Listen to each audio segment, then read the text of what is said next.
말씀 보시겠습니다. 오늘 주시는 말씀 구약성경 사무엘상 16장 1절에서 7절까지 말씀 보시겠습니다. 구약성경 434쪽입니다. 사무엘상 16장 1절에서 7절 말씀 보시겠습니다. 다 찾으신 줄 알고 우리 같이 1절에서 7절까지 우리 같이 합독합니다. 여호와께서 사무엘에게 이르시되 내가 이미 사울을 버려 이스라엘 왕이 되지 못하게 하였거늘 내가 그를 위하여 언제까지 슬퍼하겠느냐. 너는 불에 기름을 채워 가지고 가라. 내가 너를 베들레헴 사람 이새에게로 보내리니 이런 내가 그의 아들 중에서 한 왕을 보았느니라 하시는지라. 사무엘이 이르되 내가 어찌 갈 수 있으리까. 사울이 들으면 나를 죽이리다 하니 여호와께서 이르시되 너는 암송아지를 끌고 가서 말하기를 내가 여호와께 제사를 드리러 왔다 하고 이새를 제사에 청하라. 내가 내게 행할 일을 가르치리니 내가 내게 알게 하는 자에게 나를 위하여 기름을 부을지니라. 사무엘이 여호와의 말씀대로 행하여 베들레헴의 이름에 성읍 장로들이 떨며 그를 영접하여 이르되 평강을 위하여 오시냐니까. 이르되 평강을 위함이니라. 내가 여호와께 제사하러 왔으니 스스로 순결하게 하고 와서 나와 함께 제사하자 하고 이새와 그의 아들들을 순결하게 하고 제사에 청하니라. 그들이 오매 사무엘이 엘리압을 보고 마음에 이르기를 여호와의 기름 부으실 자가 과연 주님 앞에 있도다 하였더니 여호와께서 사무엘에게 이르시되 그의 용모와 키를 보지 말라. 내가 이미 그를 보렸노라. 내가 보는 것은 사람과 같이 아니하니 사람은 외모를 보거니와 나 여호와는 중심을 보느니라 하시더라. 아멘. 아멘. 할렐루야.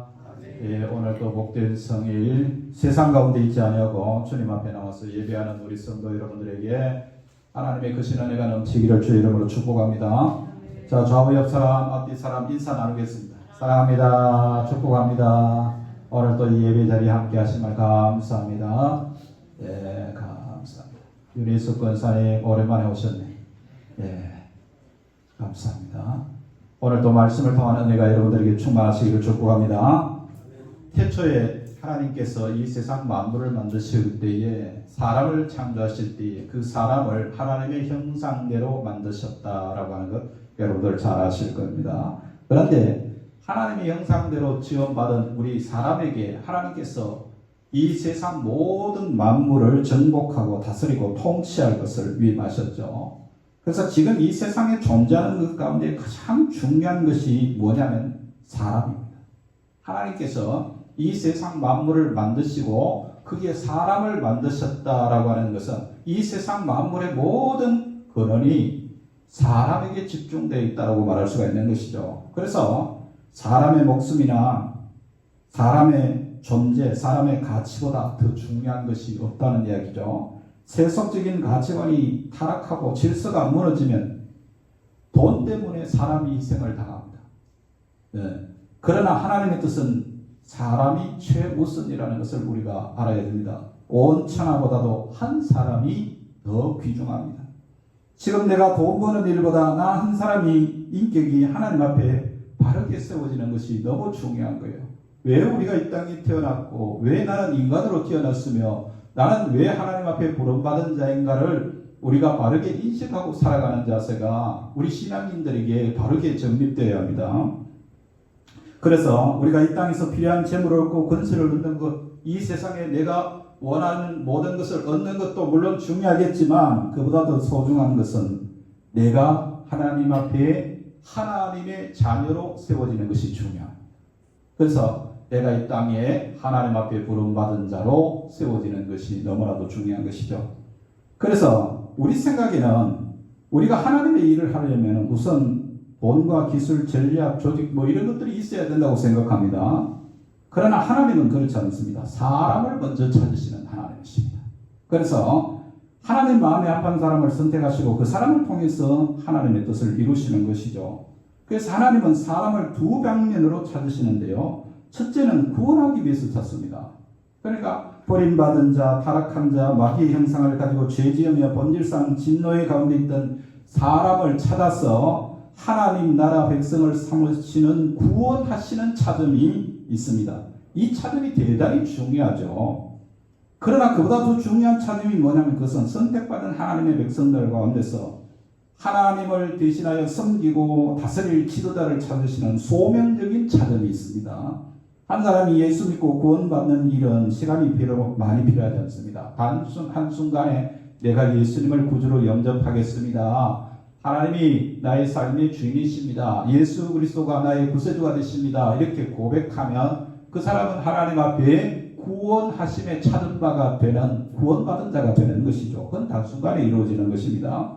그런데 여러분, 한 사람이 쓰임받기 위해서는 시간이 단시간에 이루어지는 게 아니에요. 오랜 시간이 걸립니다. 모세 한 사람을 이스라엘의 지도자로 키우기 위해서 하나님은 80년 전에 한 생명을 고난의 연장 속에서 역사의 위기 속에서 그 생명을 붙드시고 키우시는 것을 보게 됩니다.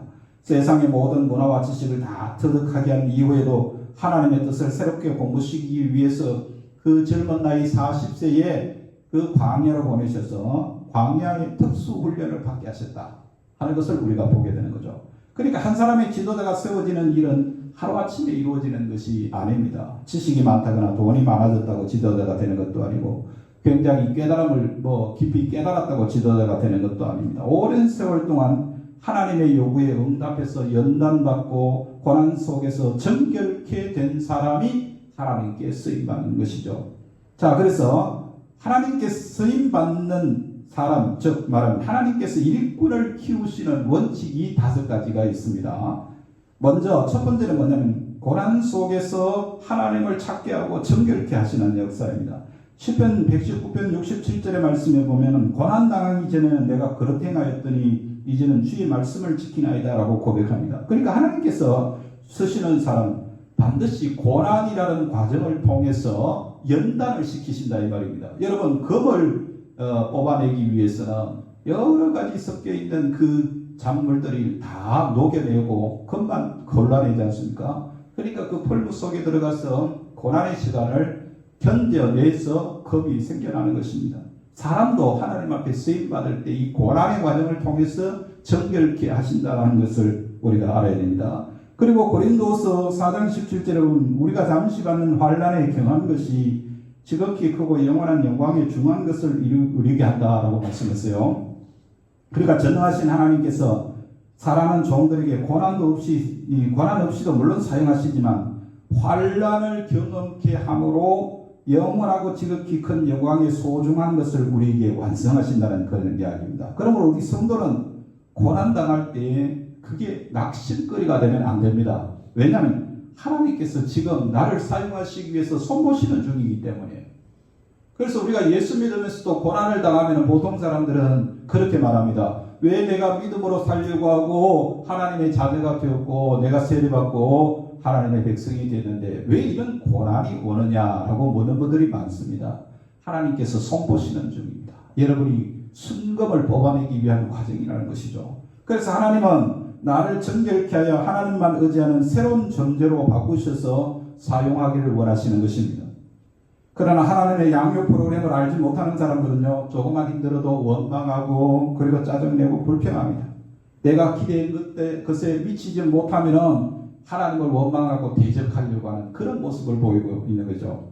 그러나 하나님의 인도하심을 신뢰하고 그 속에서 자신의 인생을 맡기는 사람의 특징은 그가 나를 푸른 초장으로 인도하시든 아니면 사망의 엄청난 골짜기로 인도하시든 그분이 나의 목자 되심을 인정하고 주여 이 고난을 통해서 내가 순금처럼 아름답고 순수하게 정결케 되어 하나님 앞에 온전하게 쓰임받기를 원합니다 라고 기도하는 사람이에요. 여러분, 우리가 고난당할 때 절대로 낙심하면 안 됩니다. 왜냐하면 하나님께서 나를 지금 단련하고 계시는 과정이기 때문이죠.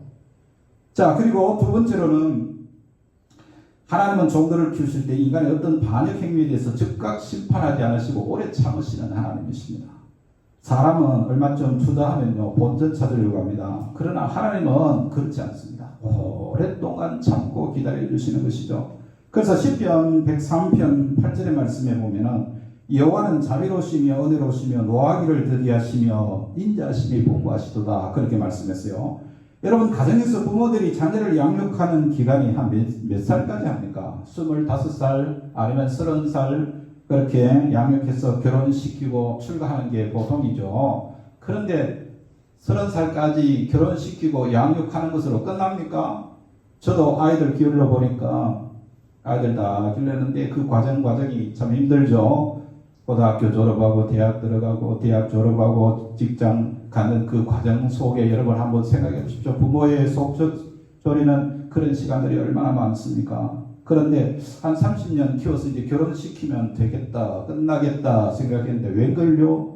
이제는 하나, 둘 더 해가지고 끌고 들어옵니다. 그러니까, 물론 그게 우리 부모에게는 기쁨이지만 자녀들을 양육하는 그 과정이 만만치 않죠. 평생을 돌봐야 돼요. 여러분, 마찬가지입니다. 하나님께서 여러분, 50년, 100년을 기다려서 우리를 사용하시는 겁니다. 그래서 연세 드신 분들이 아이고 지금 내 나이에 무슨 하나님의 일을 하겠나 그렇게 낙심하고 또 아니면은 부정적인 생각을 가지신 분들이 있는데요. 그렇지 않습니다. 모세는 몇 살에 하나님 앞에 세움 받았습니까? 80살. 그렇잖아요. 우리가 성경에 보면 나이를 가지고 우리가 하나님 앞에 쓰임 받지 못한다고 생각하면 안 됩니다. 자, 우리가 지금 사무엘서를 보고 있는데요. 사무엘상에 보면은 사울 왕이 분명히 엄청난 잘못을 저질렀죠. 하나님을 대신해서 이스라엘 통치할 대리자임에도 불구하고 자기 왕국을 만들고 지멋대로 행동한 것이 사울입니다. 하나님의 이름을 드러내야 할 자가 자기 이름을 위해서 자기 기념비를 세우고 엉뚱한 짓을 했습니다. 그래서 하나님이 보셨을 때 너무 서운하신 것입니다. 그러나 그렇다고 심판의 손을 펴서 하나님께서 사울을 즉각시 응징하지 않았어요. 그러나 그렇다고 심판의 손을 펴서 응징하고 만약 그랬다면 사울은 아마 남아나지 못했겠죠. 오랜 시간을 기다리시고 회개할 기회를 주시고 하나님 앞에 다시 설 수 있는 기회를 주셨죠. 여러분 범죄했을 때 하나님께서 우리를 오래 참고 기다리신다는 것을 기억하셔야 됩니다. 그리고 빨리 돌아오는 게 우리에게 더 귀한 복이 된다는 것을 알아야 됩니다. 하나님은 기다리고 계시는데 내가 미리 포기한다거나 딴 생각하는 것은 월권입니다. 그래서 하나님이 기다리는 만큼 우리도 기다릴 줄 아는 인내가 필요한 거예요. 그래서 성경의 열매 중에 한 가지가 인내라는 열매가 있지 않습니까? 우리 신앙생활에는 이 인내가 필요한 것이죠. 여러분 잘난 사람, 똑똑한 사람은 자기 철학, 자기 방법, 자기 지혜를 의존하죠. 그러나 못나고 연약한 사람들은 자신이 가진 것이 없으므로 하나님을 의지합니다. 그래서 하나님은 약한 자를 들어서 강한 자를 부끄럽게 하심으로 역사하시는 하나님이시라는 것이죠. 그리고 세 번째, 하나님 약한 자로 강하게 하시고, 네 번째로는 하나님의 주권적인 목적을 이루기 위해서는 하나님은 환경과 사람을 배열하시는 것입니다. 이 세상에 두 종류의 사람이 있어요. 아담의 길을 걷는 사람이 있고 예수님의 길을 따르는 사람이 있습니다. 복음 안에 들어오고 믿음의 사람이라고 말하면서도 아직까지 자기를 내려놓지 못하고 자기 멋대로 사는 사람들이 얼마나 많은지 모릅니다. 예수님이 나의 주인이 아니고 여전히 우리는 껍데기는 예수를 믿고 예수님이 나의 주인인 것처럼 살지만 우리가 여전히 내가 주인이 되어서 내 멋대로 살아가고 있는 것이죠. 그러니까 아직 아담의 길을 걷는 사람이 너무나도 많은 거예요. 그러나 예수님의 길을 걷는 사람은 아버지와의 약속을 지킴으로 그 기업을 얻기 위해서 자신을 버리는 사람이죠. 하나님께서 에덴 동산에서 아담에게 질서를 가르쳐 주셨어요. 하나님께서 너 선악을 알게 하는 이 열매는 절대 먹지 말라고 말씀하셨습니다. 그러나 아담은 먹음직하고 보암직하고 탐스럽기까지 하는 선악을 알게 하는 나무 열매를 보았을 때 결국은 자기 욕심을 따라 행동합니다. 결국 하나님과의 약속이 깨지고 에덴 동산에서 쫓겨나는 비극을 경험하게 되지 않습니까? 예수님도 광야에서 40일 동안 주리고 마귀로부터 시험당하셨습니다. 그러나 주님은 이 시험을 잘 이겼습니다. 자기의 필요가 있고 자기의 형편이 어려워도 자기의 욕망으로 살지 않고 하나님과의 약속, 하나님이 주시는 힘으로 산다고 하는 그 원칙을 가지고 결단하고 약속을 지켰습니다. 그래서 예수님은 만왕의 왕으로서 메시아로서 역할을 감당하게 되는 것이죠.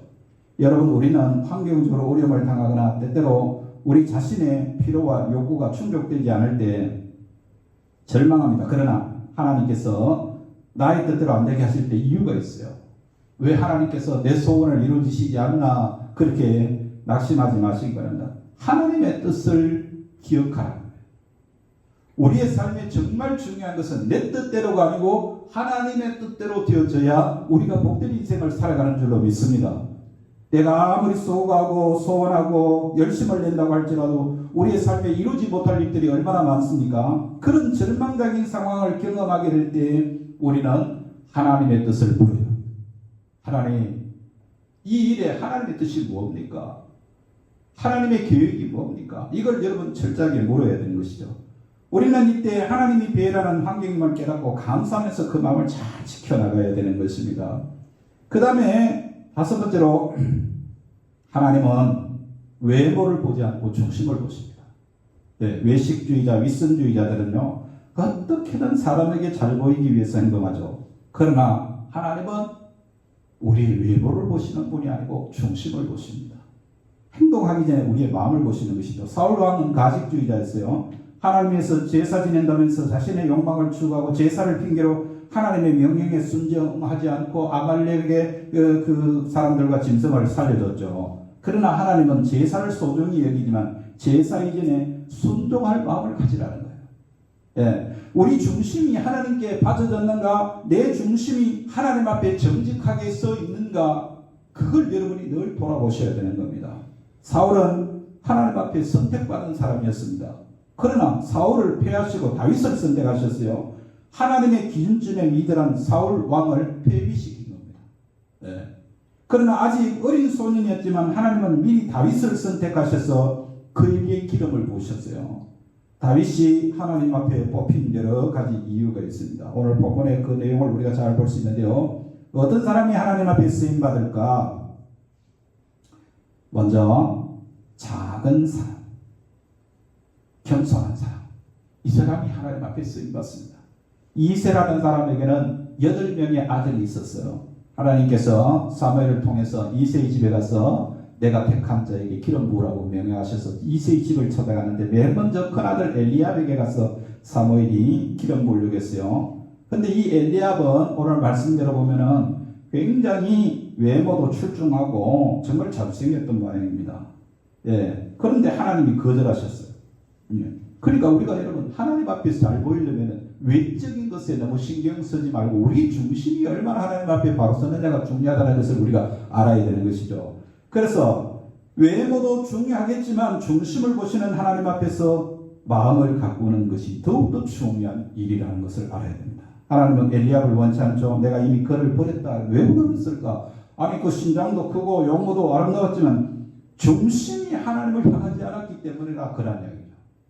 오늘도 우리가 이 세상을 살아가면서 믿음으로 산다고 하지만 우리의 중심이 돈을 향해 있거나 우리는 어떤 취미 생활에 향해 있거나 우리의 욕망을 향해서 우리의 세상 삶을 그렇게 살아가면서 우리의 중심이 하나님을 향하지 않는 사람을 하나님께서는 버리신다는 거예요. 무엇을 하든지 우리의 중심이 하나님을 향하고 있는가가 중요하다 그런 이야기죠. 예, 겉모양은 그럴듯한데 속은 썩어 빠졌다 그런 이야기. 그리고 두 번째 아들 아비나답에게 가서 또 기름 부으려고 하니까 하나님께서 그 사람도 아니라는 거예요. 셋째, 넷째, 다섯째 계속 가고 일곱째까지 아들까지 내려갔는데 아무에게도 하나님께서 기름 부으라고 말씀하시지 않는 겁니다.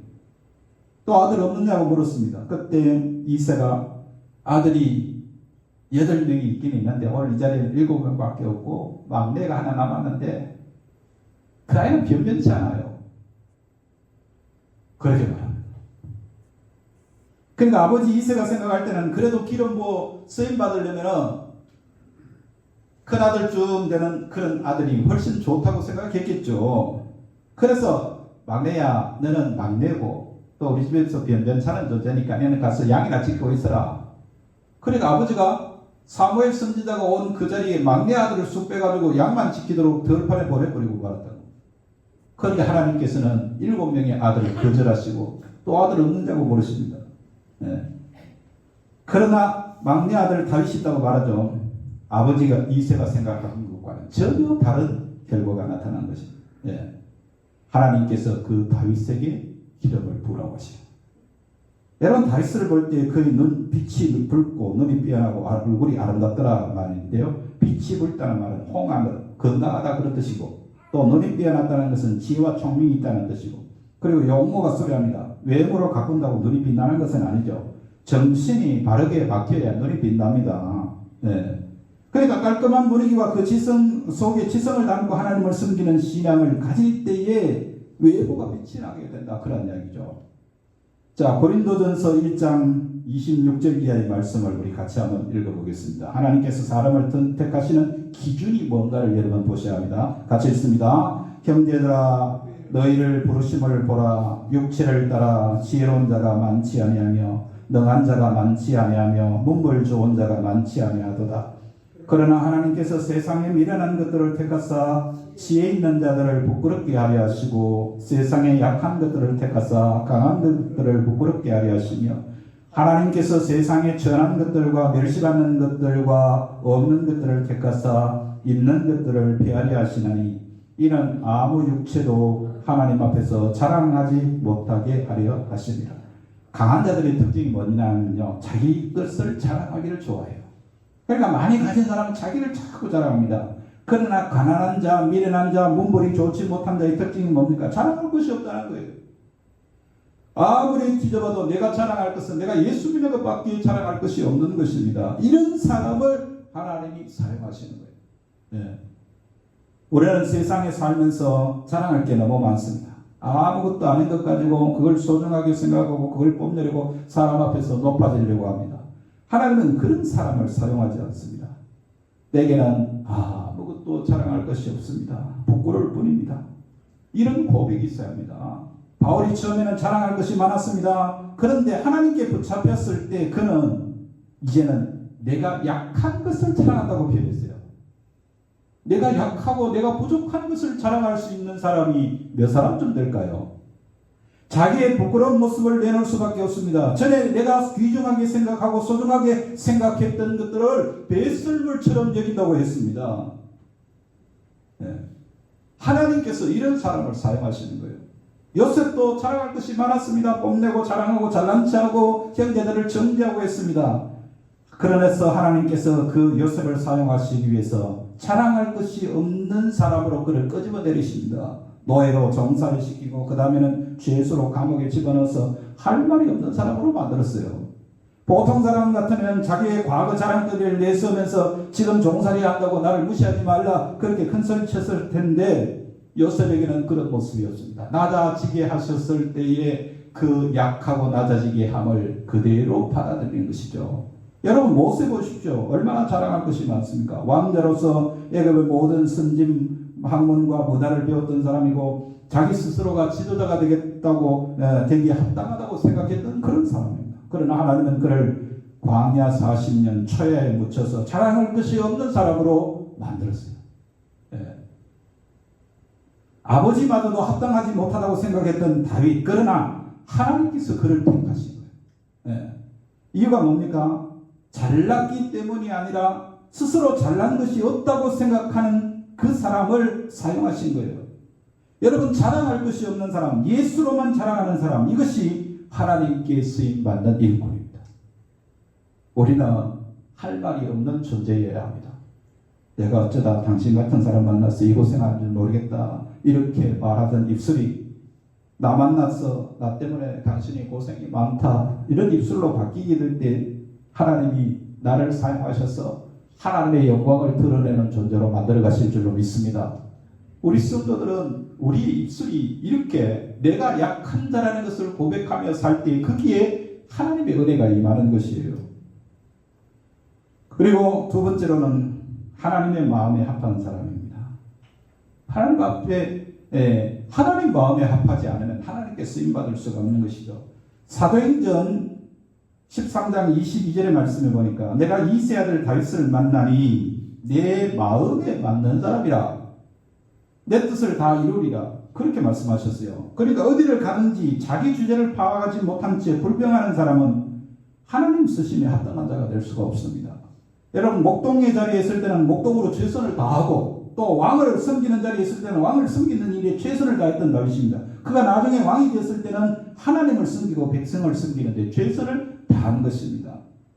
여러분, 가정과 교회에서 인정받아야 됩니다. 사람들에게도 인정받아야 되는 것이요. 성실하게 살고 하나님 마음을 헤아릴 줄 알아야 됩니다. 그러니까 하나님 중심으로 사는 삶은 훈련으로 되어지는 거예요. 저절로 되어지는 것이 결코 아닙니다. 여러분, 사람에게 인정받으려면 어떻게 됩니까? 커피라도 한 잔 대접해야죠.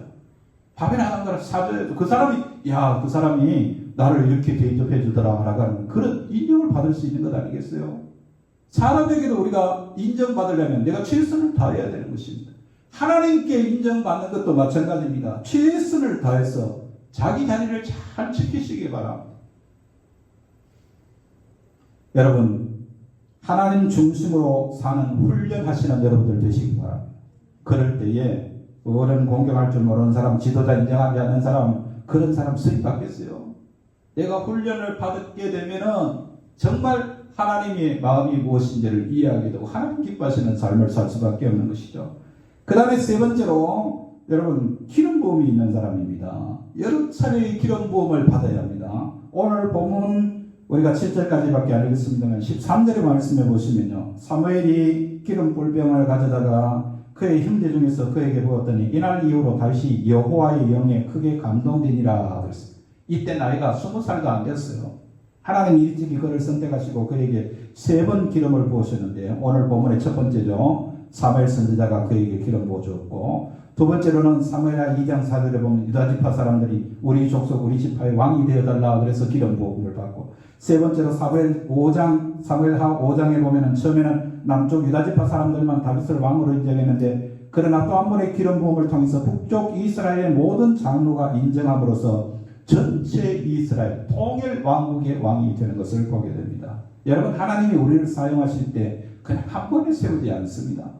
우리의 의식 속에는 한 번만 벌 받으면 그때부터는 내 삶의 문제가 해결될 것이라고 기대하는 사람들이 많은데요, 그러나 하나님이 사람을 세우시는 일은 그렇게 하지 않습니다. 오랜 세월 동안에 갈고 닦고 연단하고 정결케 하시는 작업을 통해서 사람을 쓰신다는 것을 알아야 되는 것입니다. 다윗에 대한 하나님의 기름 부으심은 여러 차례 반복되는 겁니다. 한 번씩 기름 부어 주실 때마다 다윗의 위치가 점점 격상되죠. 또 기름 부어 주시면 더 많은 사람을 섬길 수 있는 사람이 되고, 또 기름 부어 주시면 또 더 큰 위치에 서게 되는 것을 보게 됩니다. 이처럼 우리가 하나님 앞에 쓰임 받는 것은 하루아침에 되는 것이 아니에요. 많은 시련을 통해서 여러 차례의 기름 부음을 주심으로 인해서 하나님은 서서히 우리를 하나님과 사람을 섬기는 생명의 목자로 키우시는 것입니다. 우리에게 지속적으로 기름 부음 받는 작업이 필요합니다. 한 번만이 아니라 내가 어려움 당할 때마다 주여 내 힘으로 못합니다. 성령의 기름 부음을 주셔서 이 일을 감당하게 앞서서 기도해야 되는 것이죠. 네. 그래서 기름 부음을 주실 때마다 우리는 그 현장에서 하나님을 대신해서 통치자가 되게 되는 것입니다. 3절에 보시면은 이스라엘 제사에 청하라, 내가 내게 행할 일을 가르치니 내가 내게 알게 하는 자에게 나를 위하여 기름을 부을지니라 했어요. 나를 위하여 기름을 붓는다, 그렇게 표현했어요. 하나님을 위하여 기름 붓는다는 겁니다. 자, 그렇다면 기름 부음을 받는 사람은 누구를 위해서 사는 겁니까? 하나님을 위해서 기름 부었으니까 하나님을 위해서 사는 것입니다. 자기 갈망과 자기 야망을 위해서 살려는 자아를 거절하고 성령의 기름 부음을 계속해서 요청하여 늘 성령 충만한 삶을 살아야 되는 것입니다. 자, 우리는 하나님 앞에서 이 신앙의 훈련을 잘 받아야 됩니다. 비천한 자리에서 끄집어 내리시고 억울하게 하시고 애매한 일을 당하게 하시고 수고를 해도 대가를 얻을 수 없는 자리까지 우리를 끄집어 내리실 때가 있습니다. 그럴 때 성실하게 나는 종이다, 나는 하나님을 섬기는 종이며 사람을 섬기는 종이다 라는 이 의식을 여러분 가져야 합니다. 네. 돈도 있습니다. 훌륭한 아이디어도 있습니다. 조직도 있습니다. 그러나 쓸만한 사람, 준비된 일꾼을 찾기 힘든 시대. 하나님이 사람을 찾지만 준비된 사람이 많지 않아요. 네. 나서기를 좋아하는 사람이 많이 있지만, 잘난 체하고 대접받기 원하는 사람은 많이 있지만, 고독한 자리에서 비천한 일을 위해서 겸손하게 낮아져서 때를 기다리면서 자신을 훈련하며 하나님께 헌신하기를 갈망하는 사람은 너무 적습니다. 우리가 하나님 앞에 쓰임받는 일은 어느 날 갑자기 되는 일이 아니에요. 오래전부터 하나님께서 이미 작정하셔서 일을 시작하셨습니다. 지금 다루심을 받는 사람들, 훈련받고 있는 사람들의 특징은 뭐냐면 깨어지고 정결케 하는 역사 속에 있다는 사실. 네, 사람에게 다루심을 받고 환경으로 다루심을 받습니다. 그러나 그 자리에서 성실하게 하나님의 부르심에 응답해야 합니다. 오늘도 여러분 삶의 현장 속에 힘들고 어려운 고난의 문제가 있다면 여러분 자신을 잘 돌아보십시오. 왜 하나님께서 이 고난의 현장 속에 나를 있게 하시는가? 이렇게 힘든 일을 통해서 나에게 무엇을 주시려는가를 여러분이 깨달으셔야 합니다. 하나님께서 정말 우리를 통해서 우리를 부르시고 또 우리를 쓰시려고 할 때 그 훈련에 순종하고 정직하게 임하시기를 바랍니다. 하나님의 지금 이 순간에도 하나님의 영광을 위해서 쓰임받는 종들을 찾고 계신다는 사실을 여러분 확인하셔야 됩니다. 그래서 성령께서 오늘 내 삶 속에 우리의 인격 속에 충만히 기름 부어 주셔서 내가 하나님께서 찾으시는 그 한 사람의 삶을 살아가는 우리의 믿음의 성도들 다 되시기를 주의 이름으로 축복합니다. 기도하겠습니다. 사랑의 주님, 나는 누구입니까? 사울처럼 출발은 멋있었으나 결국 왕권을 잃게 되는 내 멋대로 사는 인생은 아닙니까? 실수가 있다고 할지라도 다윗처럼 겸손하게 하나님 앞에 다시 돌아와 많은 사람을 유익하게 하는 섬김의 사람이 되도록 우리를 인도하여 주옵소서. 생명 안에서 우리에게 영광을 주시겠다고 약속하신 아버지, 우리가 영광을 얻기 전에 먼저 다루심을 받아서 자격을 갖추어야 한다는 사실을 깨닫습니다. 우리 가정에서 또는 직장에서 교회 생활 중에서 다루심을 받을 때 묵묵히 침묵하면서 훈련에 임할 수 있도록 도와주옵소서.